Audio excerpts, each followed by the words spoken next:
Folks, welcome back.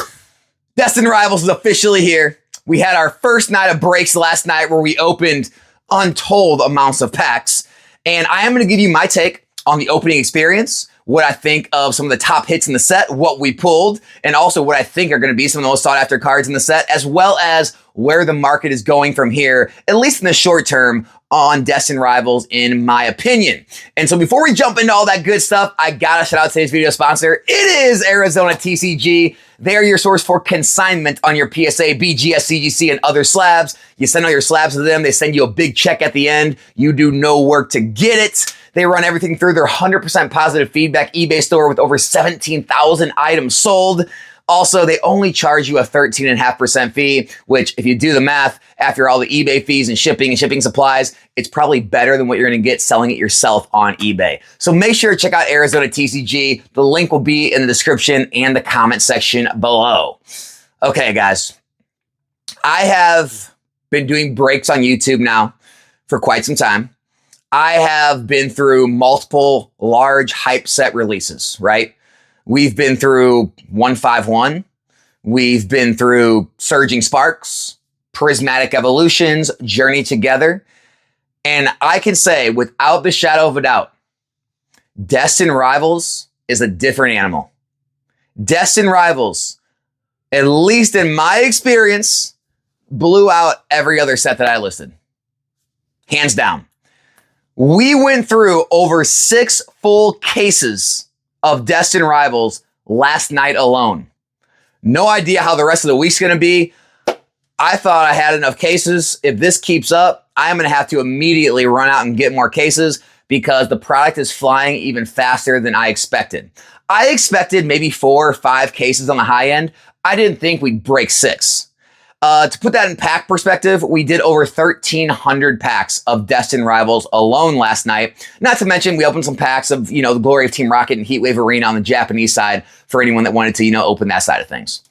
But this is a little bit unprecedented in my opinion because the set was super hyped ever since the beginning when the trademark got pulled. And just like it happens in Pokemon, the closer you get to your release, the less hype people get. They start to complain about, the artwork, complain about being overhyped, and everyone starts calling a set mid. By the way, guys, if you're new to the hobby, you think this is new, and this happens every set. Every single release, people do the same exact thing. They're going to do it black and white. Everyone's hyped on black and white. The closer it gets, everyone's going to get deflated. They're going to start complaining about some of the artwork, some of the cards. And then when the set gets here, they're going to say it's mid. It happens on every set. That is the internet culture. The best thing I can tell you to do is block out all the negative Nancys on the Reddits, the Discords, the YouTube comment sections, the negative creators.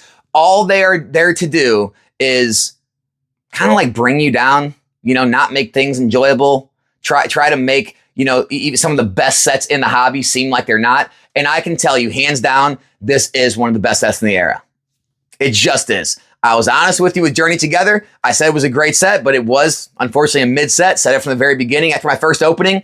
I can tell you right now, after my first opening 6+ cases, this set hits the mark. Not only with the opening experience, so the opening experience is fantastic.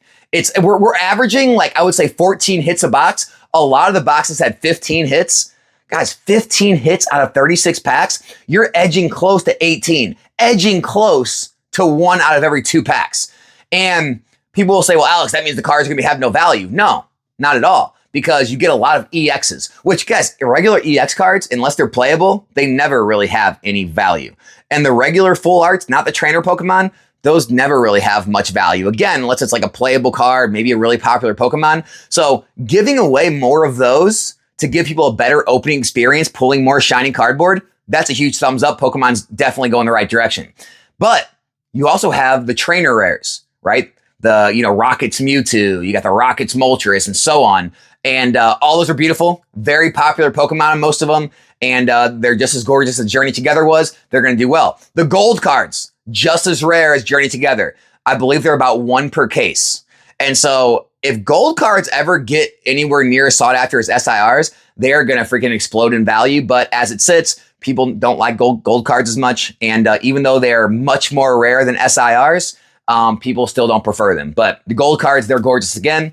And the SIRs, it seems like they're again about 2 1 out of every 2 boxes, about 3 per case is what I'm seeing. So probably somewhere in that 1 out of 72 or, plus pack range, which is good. The set is definitely larger. There's more hits in this set, meaning it's going to be harder to pull each specific card, making it a little, harder chase than Journey Together was. Now, I didn't open enough packs to give you guys I would say honest breakdown of what, the hit rates are per card because, last night I pulled 2 Mewtwo's. 2 Mewtwo's out of 6 cases. We pulled 3 Cynthia's Garchomps, right? We pulled, 2 Giovanni Full Arts. We pulled 2 Arvin's Mabossifs and so on. We pulled 0 Moltres. We pulled 0 Nidoking. Now, does that mean those cards are more rare? No, it's likely just a batching issue.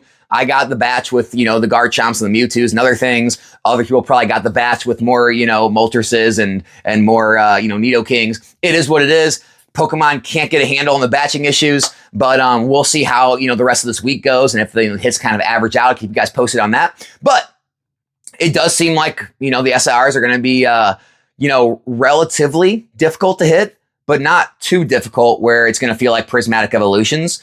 And so, obviously, guys, the prices of the singles will drop. Prices of singles always drop after release. The few sets where things started to go really haywire and, Twilight went to the moon and then Surging Sparks to the moon and then we had Prismatic, that was not normal. The way things have always been in Pokemon was the hype is at an all-time high pre-release. Then after release, all the singles kind of deflate and find where the actual level they should be at, which I do expect to happen with Destined Rivals. I have no idea price points we're going to see, but I'm sure the Mewtwo is going to be a very valuable card. It'll probably be up there with some of the most valuable cards in the era. Not the prismatic evolutions, but it'll probably be up there with things like, the Pikachu from Surging, the Greninja from Twilight, things like that. I'm sure it'll be up there around those levels. That would make sense to me after it kind of finds its bottom. And then, as far as the illustration rares go, guys, I think the Misty Psyduck, it's going to be a home run, like that kind of, art style or not with, I'm not going to get into all that, but hey, it's going to do well, right? People love Misty. They're going to love that card. It's along the lines of that Starmie V trainer gallery from Astral Radiance. You saw how well that card's done. It's the top trainer gallery in the entire Sword and Shield era. That card is going to be sought after. If I was going to place my bets on one card in that set to actually appreciate, in the near short term, it's probably going to be that card. Depending on what it gets released at, I could see that card having a ton of demand. We didn't pull a ton of those, but we did pull, I would say, a relatively normal amount. I think it was lower than some of the IRs, higher than some of the other IRs. But it doesn't really matter the supply. The demand for that card is going to be huge. So that's my take there. Overall, guys, my thoughts on Destined Rivals.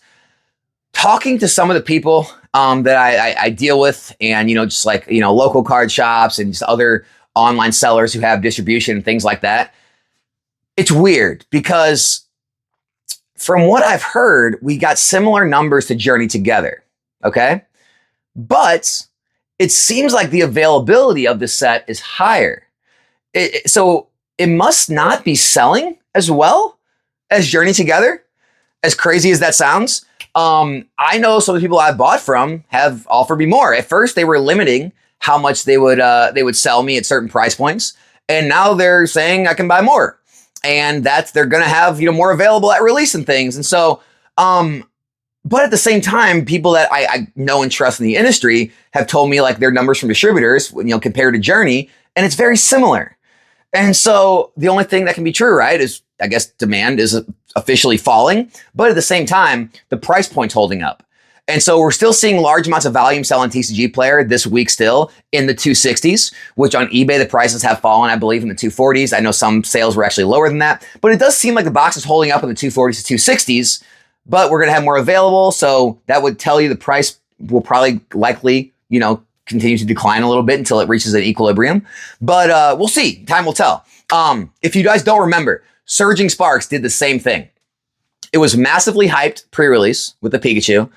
It actually collapsed a bit after release, right? It fell into the lower 100s, and then it went to the absolute moon and skyrocketed to over $200 a box. I am not saying Destined Rivals is going to do this, but I will say one thing.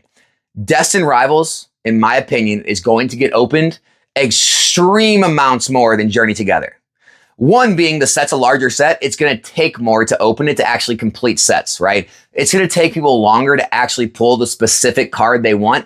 Let's just say the hit rates are identical. I haven't seen TCG Player Infinite put out their numbers. I haven't heard other YouTubers put out numbers of larger openings.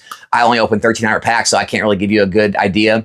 But let's just say it's these exact same hit rates as Journey. Everything's the exact, 1 out of whatever packs for SIRs, 1 out of 13 packs for, illustrations. It's still going to be much harder to hit the Destined Rivals cards because there's more of them. And so I think there's going to be more open. The opening experience is fantastic. You get to pull tons of hits. You feel good opening. It doesn't feel like prismatic. And there's way more popular of Pokemon and trainers in this set compared to Journey together. You can't compare a Clefairy or, a Hydreigon or Salamence, a Clefairy, a, Zoroark, a Zacian, a Bellibolt. You can't compare those to Mewtwo, one of the most popular Pokemon in the hobby, to Moltres, to Cynthia's Garchomp, which if you guys look at the trainer gallery of Garchomp in Astral Radiance, it's also one of the most expensive trainer galleries in the era as well. Like, these are actual popular Pokemon, actual popular trainers like Giovanni. Like, I'm not sure that's, looking at Journey together and what happened with singles or the boxes there is anywhere near a good comparison to Destined Rivals.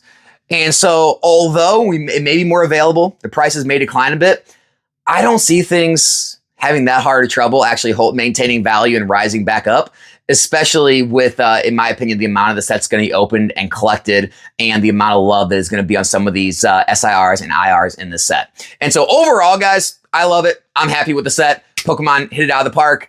I really don't care what anyone saying the set's mid or negative and all that stuff. Look, the proof is in the pudding, judging by the fact that I've never had a set released where we've opened 1,300 packs on the opening night.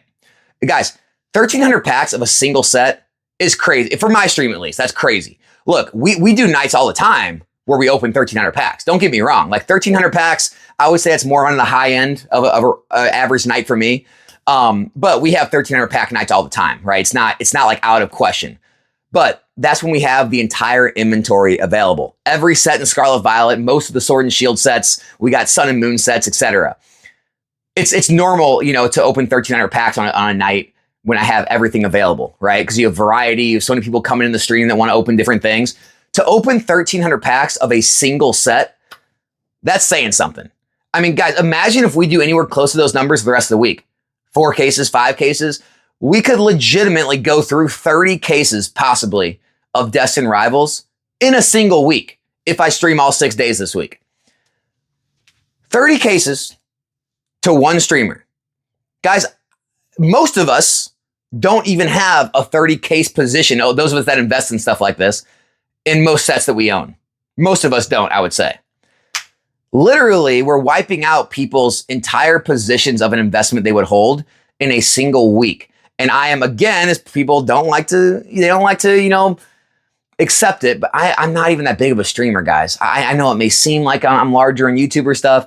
The numbers these guys do on Whatnot and TikTok and eBay Live and Fanatics, I mean, some of these guys blow me away, 10x. As crazy as that sounds. They stream all day long, 24/7. They have shifts of streamers, and it's wild.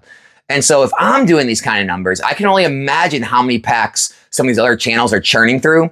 And so even if Destined Rivals is a bit more, you can find it a little easier right now in the wild. If this kind of craze keeps up with this set the way I believe it will, I think it's going to get very difficult to find it without a reprint or a restock within the coming 1, 2, 3 months. And I could actually see kind of a rebound. I could see, in my opinion, the set actually trailing down, going into the, 250s, 240s, 230s, maybe even 220s, finding some sort of bottom around there. And then if the supply gets eaten up fast enough and we don't get more, I could see it turning around and going right back up into the 240s, 250s, 260s, 270s plus. That's where I see it happening. We'll see what happens. I know Black and White will eventually come. The hype will shift to that. But I don't think Destined Rivals is going to go down without a fight. So that's my take on everything, guys. For better or worse, I give you my honest thoughts here. You don't got to agree with them. I give you the little bit of data that I have and what I see. But again, a lot of this stuff, it's speculation. It's just, Everyone's got their own thoughts. So take it for what you will. Hope you enjoyed the video. Back in a new one soon. I'm out.